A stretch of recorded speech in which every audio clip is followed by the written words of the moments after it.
For purposes of national security and freedom throughout the world, the United States feels that the ownership and control of Greenland is an absolute necessity.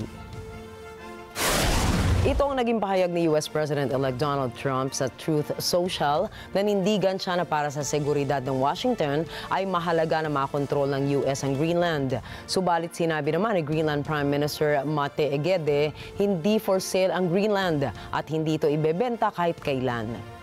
Nananawagan din si Egede na hindi dapat mawala ang matagal na pakikibakan ng Greenland para sa kalayaan.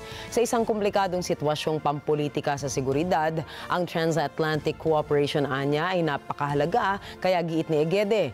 Bukas naman sa isang kooperasyon ang Greenland. Ang Greenland ay isang autonomous territory ng Denmark.